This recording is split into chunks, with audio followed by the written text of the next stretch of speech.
قرآن میں جو آیت ہے وَاتَّخَذُوا مِن دُونِ اللَّهِ إِلَٰهًا، تو کیا اس کا جیسے ایک مسلمان ہے اور وہ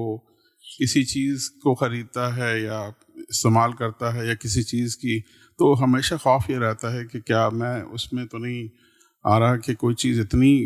زیادہ ہو جائے، اللہ تعالیٰ کو پسند نہیں ہے کہ،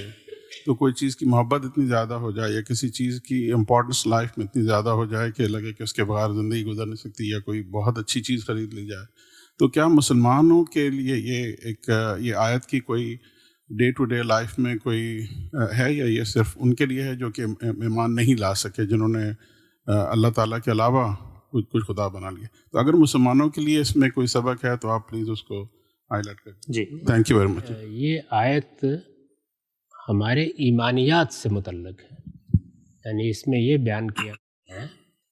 کہ لوگ مذہب اپنی خواہش سے بناتے ہیں،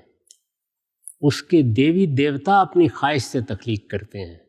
اور اپنی خواہشوں کو نہ کہ علم کو مذہب کا ذریعہ بنا کے اس کو دریافت کرتے ہیں۔ یہ بات اس میں کہی گئی ہے۔ اس کا دنیا میں جو آپ چیزوں کی طلب یا خواہش یا تمنا رکھتے ہیں اس سے کوئی تعلق نہیں ہے۔ ہمارے دین نے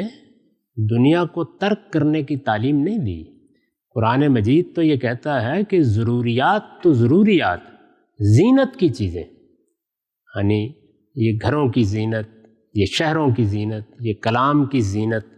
زینت کی چیزیں یعنی جو ضرورت سے بہت آگے کی ہیں، جو انسان اپنی حس جمالیات، اپنی ایسٹیٹک سینس کی تسکین کے لیے اختیار کرتا ہے،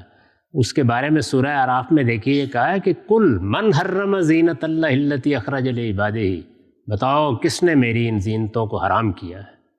یہ میں نے اپنے بندوں کے لیے پیدا کی، اخرج لعبادہ، اور پھر کہا ہے کہ میں نے یہ پیدا ہی ایمان والوں کے لیے کی ہیں، یہ ان کے صلے میں منکروں کو مل رہی ہیں، قیامت میں انہی کے لیے خاص کر دوں گا۔ تو اس لیے ہمارے دین میں اس کا کوئی تصور نہیں ہے کہ آپ کو کمانا نہیں ہے، یا علم، اقتدار، دولت یہ آپ کی طلب نہیں بننی چاہیے۔ قرآن مجید دولت کو خیر کہتا ہے، نیکی، اور دولت تلاش کرنے کے لیے جو جدوجہد آپ کرتے ہیں اس کو کہتا ہے یہ خدا کے فضل کی تلاش ہے۔ تو اس لیے ہمارے دین میں جو تعلیم دی گئی ہے وہ یہ ہے کہ ہر موقع پر، یعنی آپ ضرورت پوری کر رہے ہیں، زینت کی طرف بڑھ رہے ہیں، آپ جدوجہد کر رہے ہیں، آپ اقتدار کی جدوجہد کر رہے ہیں، دولت کی جدوجہد کر رہے ہیں، بڑا کاروبار کر رہے ہیں، ہر وقت ذہن میں رکھیے کہ آپ کو ایک دن اپنے پروردگار کے سامنے پیش ہونا ہے، اور آپ اخلاقی اصولوں کی برتری قائم رکھیں۔ اس کو بہت ہی خوبصورت تعبیر میں قرآن نے بیان کیا ہے،